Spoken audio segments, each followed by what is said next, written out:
Ya, di hadis Muslim nomor hadis yang ke-8 disebut dengan hadis Jibril ya alaihissalam, ketika beliau bertanya mengonfirmasi kepada Rasulullah ya Sayyidina Muhammad sallallahu alaihi wasallam, bertanya tentang kapan tepatnya terjadi kiamat.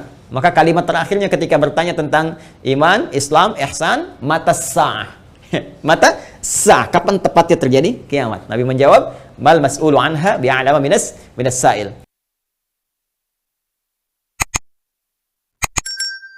Saya ingin sepakati dulu bahwa sebetulnya kalau kita bicara akhir zaman dengan diutusnya Rasulullah SAW, maka itulah sudah masuk dalam ruangnya akhir zaman itu.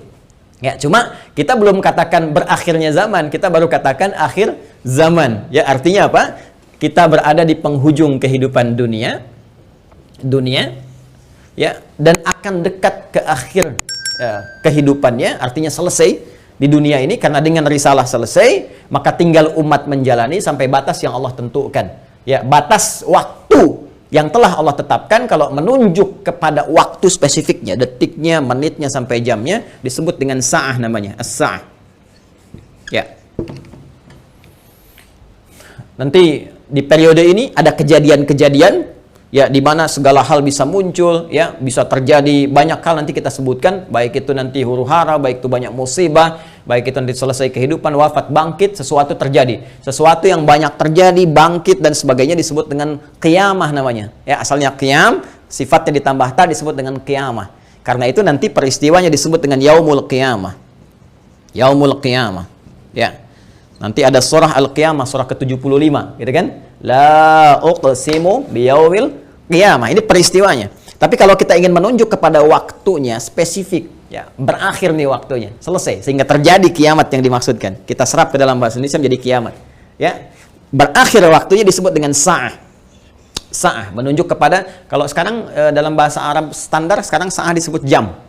Ya, jam ada detiknya, kan sa'alan. Jam berapa sekarang? Ya, sampai ke detiknya, sampai ke menitnya dan seterusnya, itu menunjuk kepada waktu ini disebut dengan sa'ah. Ya, karena itu teman-teman sekalian, ketika Allah menegaskan kapan terjadi tepatnya terjadi kiamat ini, menunjuk pada waktunya, itu hanya milik Allah Subhanahu wa taala, prerogatifnya. Ya, karena itu di Quran surah ke-31 Luqman, di ayat ke-34, ayat terakhir, hal pertama dari 5 hal yang menjadi hak prerogatif Allah, kalimatnya langsung menggunakan kata sa'ah. Innallaha. Kenapa penting saya sebutkan ini? Nah, ada langsung firman Allah dalam Al-Quran, pembuka satu surah, di surah ke-54 Al-Qamar. Ya, Al-Qamar. Dalam pandangan Allah, Allah menyebutkan bahwa ketika Rasulullah diutus sebagai Rasul di akhir zaman, artinya zaman ini terakhir dalam kehidupan, nggak ada nanti umat yang baru lagi, nggak ada Rasul diutus lagi dan sebagainya. Itu sudah Allah mendeklarasikan satu pembuka kalimat dalam firman yang sangat singkat tapi tajam sekali. Iqtarabatis sa'ah. Iqtarabatis sa'atu wansyaqqal qamar. Quran surah ke-54 ayat yang pertama. Jadi Allah sudah menyampaikan sejak Nabi SAW diutus kurang lebih 15 abad yang lalu, kan? Allah menyampaikan iqtarabatis sa'ah. Ya, masa itu sudah dekat. Ya, jadi sejak diutusnya Nabi, Allah sudah mendeklarasikan, sudah menyampaikan, ya, menginformasikan pada seluruh hambanya bahwa ini kejadian ini sudah dekat. Ya, dengan diutusnya Rasulullah, bahwa zamannya akan berakhir. Cuma dekatnya dalam konteks firman Allah dengan pandangan kita tentu sangat berbeda. Ya, karena dimensinya tidak serupa, sifat-sifatnya jauh berbeda, kan? Maka demikian pula memahami firman Allah tidak menggunakan pendekatan akal manusia. Jangan kita katakan dekat dengan ukuran kita, tidak. Lihat ukuran Allah. Ya, di mana ukuran Allah? Lihat surah Al-Ma'arij misalnya, ayat yang ke-6. Innahum yarawnahu ba'ida wa narahu qariba. Ya, mereka melihatnya masih panjang, kami melihatnya dekat. Kenapa? Karena ukuran waktu di sisi Allah, ya, itu sudah nggak pakai ukuran standar manusia lagi. Beda dimensinya. Ya, kita keluar dari wilayah kita di Indonesia dengan Malaysia sudah beda 1 jam. Ya, kita bisa ke Amerika, ke Kanada, itu sudah beda terbalik. Bisa di sini siang, sana malam. Ya, baik. Jadi apalagi kita ukur dengan konteks kehidupan akhirat. Ya, ya, ketika Allah berfirman, dengan kita di sini ya antara kehidupan di luar bumi, di langit saja misalnya, itu yang sudah tidak ada gravitasi lagi, sudah gravitasi nol, itu perbedaan waktunya sudah berbeda jauh. Makanya ketika Al-Quran menginformasikan fi yaumin kana miqdaruhu alf sanatin mimma ta'udun, ya ada 1 tahun bisa beda 1000 tahun. Dalam konteks orang dihukum di neraka bisa setahunnya, seharinya serasa 50.000 tahun, sehari bisa 1000 tahun. Artinya kalau Allah katakan misalnya 7 hari, berarti masih 7.000 tahun ya. Ya, 2 hari berarti masih 2.000 tahun dalam konteks terkecilnya, dalam pandangan kita. Tapi kita tidak tahu kapan itu terjadi. Secara singkat, Allah sudah mengatakan bahwa sejak Rasulullah SAW diutus, ini keadaan sudah akhir zaman. Ya kan? 1. Dan sudah mendekat kepada kiamat. Cuma dekatnya itu kapan waktunya, kita tidak tahu. Dalam pandangan Allah dekat, dalam pandangan kita ngitung dari masa Nabi ke sini masih 15 abad, belum kiamat juga, ya kan? Sekarang belum kiamat juga, makanya jangan tanya tentang waktunya. Ya, yang ditanya persiapan kita apa? Ya, kalau Anda bertanya tentang waktu pada sesuatu yang sudah diatur, kaidah mengatakan sesuatu yang sudah diatur, jangan banyak ditanya lagi. Nanti menjadi semakin tidak teratur keadaan Andanya. Ya, matahari terbit dari timur, tenggelam di darat, masih Anda tanya kenapa terbit dari timur? Itu kurang kerjaan. Ya, kurang kerjaan. Ya, kenapa malam gelapnya? Itu kurang kerjaan. Jelas ya? Kenapa? Karena sudah kita mengerti, itu ma'lumun bid-darurah, sudah dipahami, sudah dimengerti. Naluri kita sudah bisa membaca, akal kita sudah mengetahuinya, ditanamkan dalam diri kita. Karena itu, sesuatu yang sudah Allah atur, jangan ikut-ikut mengatur lagi. Ya, Nabi pernah ditanya tentang kiamat, Nabi tanya, bagaimana persiapan kamu kalau terjadi besok? Jangan tanya waktunya. Karena Allah rahasiakan semua itu supaya memberikan getaran pada jiwa kita dan katalis pada diri kita untuk meresponnya dengan semangat beramal dan menyiapkannya. Itu poinnya. Baik, jadi kalau kita sudah pahami ini semua, bahwa kita hadir saat ini, aktivitas kita ada di penghujung zaman, artinya memang kita sudah berada di akhir zaman, tapi kita tidak tahu kapan zaman berakhir. Tapi kita bisa melihat tanda-tanda yang disampaikan Rasulullah SAW di setiap perubahan-perubahan yang terjadi di akhir zaman itu. Perubahan-perubahan inilah yang menjadikan kita mesti menghadapi tantangan-tantangan yang dimaksudkan. Karena setiap era perubahan tadi itu ada tantangannya tersendiri, tahadiyatnya sesuai dengan karakteristik umatnya.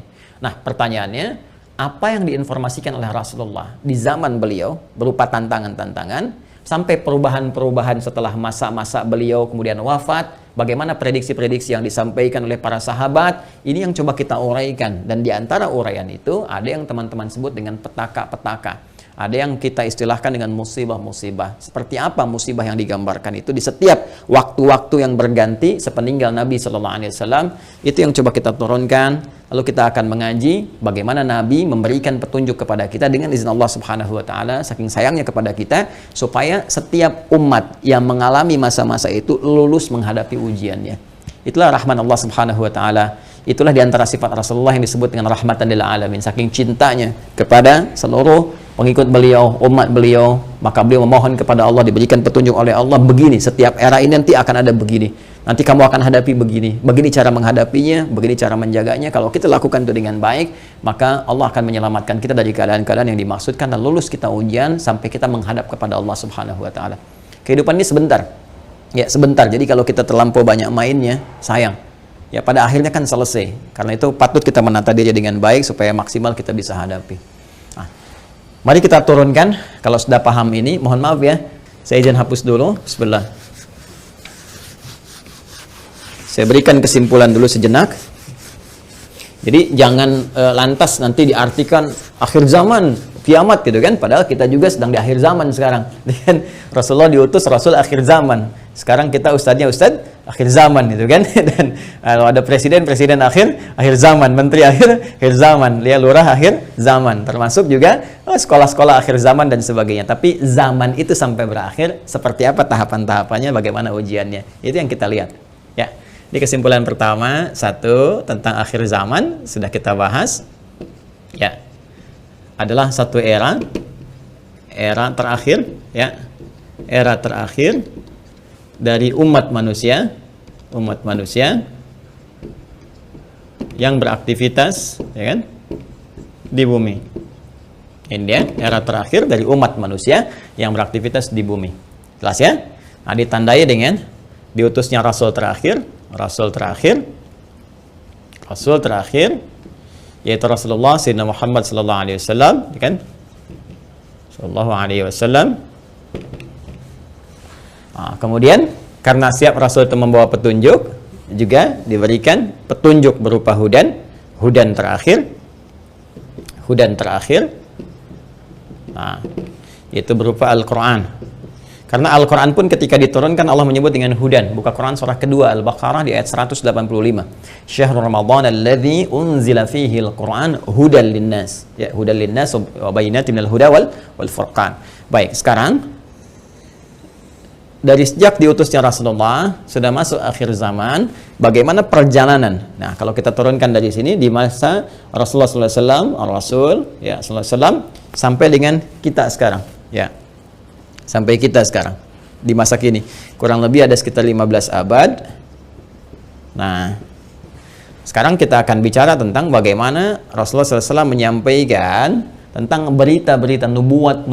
Nubuat itu tentang berita besar yang terjadi dibawa oleh utusan. Ya, orang menyampaikan nubuat disebut dengan nabi, pembawa berita besar. Beritanya disebut dengan naba, karena itu ada surah An-Naba. Ya, amma yatasaalun 'anin naba'il 'azim, ya. Nah, ini nanti ada nubuat beliau yang disampaikan kepada para sahabatnya, terlacak sampai dengan ke kita tentang peristiwa-peristiwa yang terjadi di masa-masa sampai mendekat kepada waktunya berakhir, as-sa'ah, ya, as-sa'ah. Ya. Ini karena akhir di sini akhirnya selesai gitu, nggak bisa ditulis lagi, dan karena kita di sini ya dekat ya, tapi kan nggak tahu masanya kapan. Jadi kurang lebih ginilah ya, supaya agak ngeles sedikit bahwa papan tulisnya udah nggak cukup. Jadi gini ya, teman-teman sekalian, ya turunkan ke sini. Baik, sekarang saya beri contoh begini misalnya. Ya, ini hadis yang populer saja, saya langsung ambil dari hadis riwayat Muslim. Hadis riwayat Imam Muslim. Ya, nomor hadis yang ke-8. Nanti ada bab tentang iman, Islam dan ihsan. Ya, dikenal juga dengan hadis Jibril dan banyak dikutip oleh para ulama, termasuk juga Al-Imam An-Nawawi dalam Al-Arba'in. Dari 42 hadis beliau mengutip ini, teman-teman sekalian, di hadis yang kedua setelah innamal a'malu binniyat, masuk hadis ini. Ya, an Abi Hafs Umar bin Al-Khattab radhiyallahu taala anhu, qala bainama nahnu julusun 'inda Rasulillah sallallahu alaihi wasallam, ittala 'alaina rajulun shadidu bayadit thiyabi, shadidus sawadis sa'ari, la yura 'alaihi atharus safari.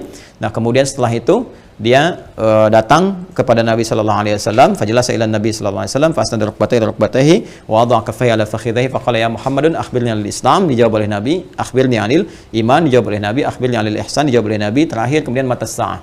Ya, bertanya tentang tanda-tanda as-sa'ah. Kapan ini ya terjadi tepatnya kiamat? Nabi menjawab, mal mas'ulu anha bi'alami minas sa'il. Ya, tidaklah yang ditanya lebih tahu daripada siapa yang bertanya. Ya, tidaklah yang ditanya lebih tahu daripada yang bertanya. Jadi yang ditanya Rasulullah SAW ini kan Jibril, dekat dengan Allah. Allah Subhanahu Wa Taala berikan wahyu lewat Jibril sampaikan kepada Rasulullah. Tentunya ya malaikat Jibril lebih tahu dibandingkan dengan saya. Ya, ini juga pertanda ada dua hal.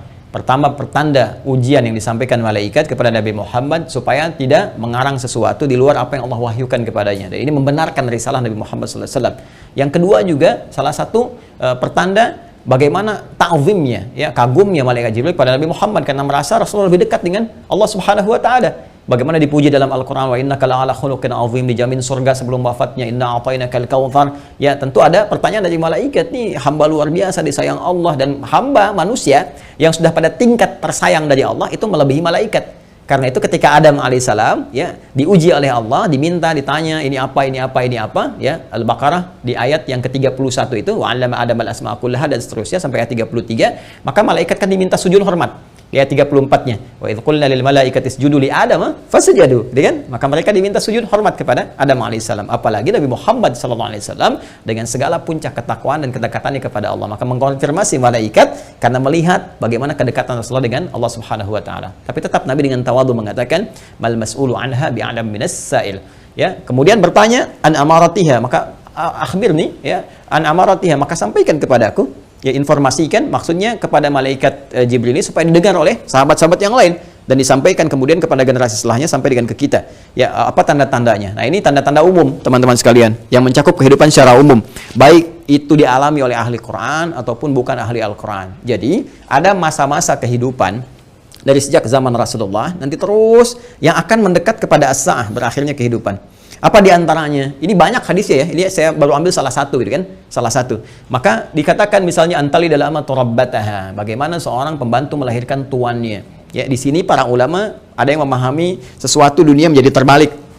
Ya, suatu dunia menjadi terbalik. Kalau kita lihat tekstual kan nggak mungkin, oh, pembantu kok lahiran tuan, kan nggak mungkin. Tapi ada yang mengartikan banyak hal. Ya, keadaan menjadi terbalik. Ya, misalnya, mohon maaf ya, kan biasanya tuan yang mengatur pembantu, sekarang pembantu ngatur tuan. Ya, jadi nanti ditafsir dengan hadis-hadis lain, ketika yang benar disalahkan, yang salah dibenarkan. Kemudian pembantu melahirkan tuan, ada yang mengartikan dengan perzinahan, ya selingkuh antara pembantu dengan tuan, dengan majikannya dan sebagainya, atau majikan memanfaatkan tuan dan sebagainya. Ya, ada kalimat-kalimat seperti itu. Wa antaral khufata rawatal alata. Ya, kemudian Anda bisa melihat kata Nabi sallallahu alaihi wasallam bagaimana pada masa itu orang-orang Baduy yang ya dari jauh dari pedesaan tiba-tiba mendapatkan sesuatu yang luar biasa sampai ya tatawaluna fil bunyan, lomba mendirikan bangunan. Ya, ini ada yang memahami bahwa orang yang biasanya mengembala kambing, artinya orang-orang yang desa dari jauh dari apa yang tidak terbiasa dengan hal-hal yang mewah, tiba-tiba sibuk dengan kemewahan-kemewahan. Ya, kemudian nanti ditafsir di hadis lain, orang-orang berlomba-lomba dalam urusan dunia, sampai orang-orang desa pun ada ikut-ikutan, ya, pengen terlibat dalam konteks dunia dan sebagainya, yang biasanya mereka hidup dalam keadaan-keadaan yang serba sederhana dan sebagainya. Jadi situasi-situasi ini situasi umum.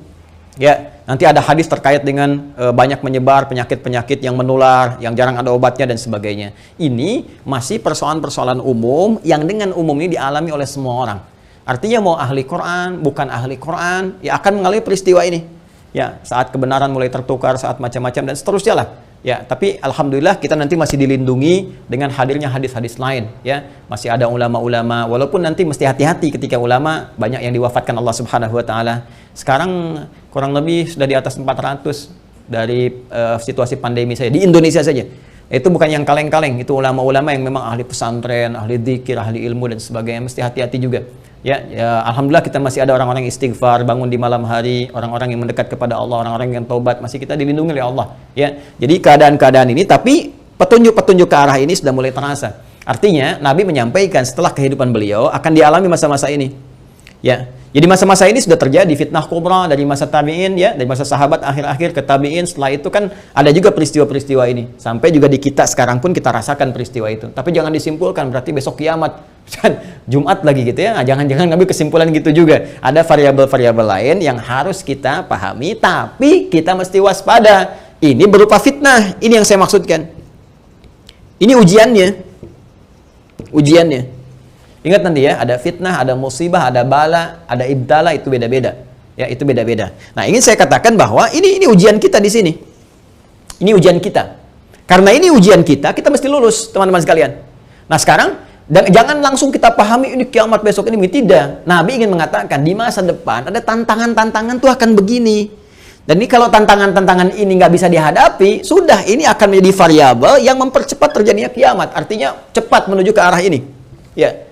Kalau orang udah nggak bisa dikendalikan, nggak ada orang jujur semua, orang semua berperilaku maksiat, orang semua berperilaku fahsya, mungkar dan sebagainya, ini mempercepat. Tapi kalau kita bisa lulus ujian-ujian ini, minimal rahmat Allah kita dapatkan.